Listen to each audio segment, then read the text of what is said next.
What's up guys and welcome. You are watching Fazi Fitness. If Milos focuses really on his condition and don't worry about an extra 5 pounds. Oh, that's you can bank on it. He doesn't need to. This is what we want to hear from Milos, the coach of Samson Dauda, to bring him in at the best condition of his career. Because Samson did everything possible in his power to become a better version of himself compared to what we saw at the Arnold Classic in March. We know he has been super focused, not only during the prep time, but the off-season as well, because this time he felt this pressure of being the reigning Arnold Classic champion and do all the possible steps to make his fans proud. Every training video that he has posted in the last few weeks, it has given us more hope that not only will he be big, but he will be shredded as well. The amount of detail he is showcasing here in today's update, that is truly unparalleled as per his previous preps. And honestly, all the eyes are on Milos now, when the structure is so beautiful and that structure flows incredibly well. Not to count out the fact that he is 6 feet tall. That is a dangerous combination. And yes, Andrew Jagged also has all these features. In fact, Andrew Jagged has better X frame than Samson, but his legs will still be lacking in size compared to some of the other top guys, especially from the side. Derek Lunsford's back is gonna go down as one of the greatest, not only in this modern era, but one of the greatest back in all of the bodybuilding history. He was untouchable from the back even last year. And if we start connecting the dots, how he wasn't meant to be in the men's open bodybuilding initially, how he was under the weather halfway through the prep, and still his back looked so damn good. I'm sure he is gonna blow everyone out of the water this year when he's gonna turn around and hit those back shots. One more thing is that even though Derek wasn't hard from the front, the quads weren't close to Hadi Chopin. The density and muscle maturity was miles behind Hadi. But still he got some votes from the judges for the first place at the pre-judging.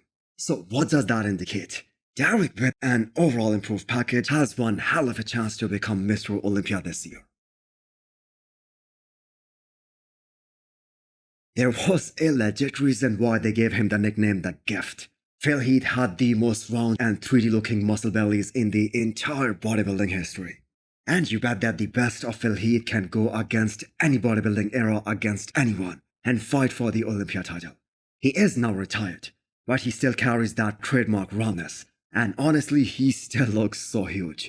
Wonder what are Heath's thoughts on skipping the 2019 Mr. Olympia. Big Ramy was missing, and so was the late Sean Roden, who was the reigning champion at that time.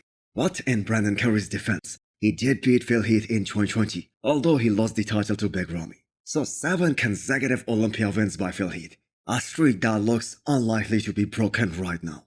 So how high do you guys rate Heath's physique? 2 classic physique updates up next. I cannot believe Michael Daboul is about to make the weight cutoff at 11 days out of the show. He is just 2 pounds shy of his new cutoff, and as always he is looking to be the most shredded guy on the Olympia stage once again in any division. If someone is wondering how he gets into that sort of condition, that isn't without suffering. He rarely gets any refeeds. It is the continuous grind one day after another to bring something special to the stage. I think Daboul can move up from 10th place this year based on the momentum that he is carrying right now. Then there is Mike Sommerfield, checking in at some seriously impressive condition.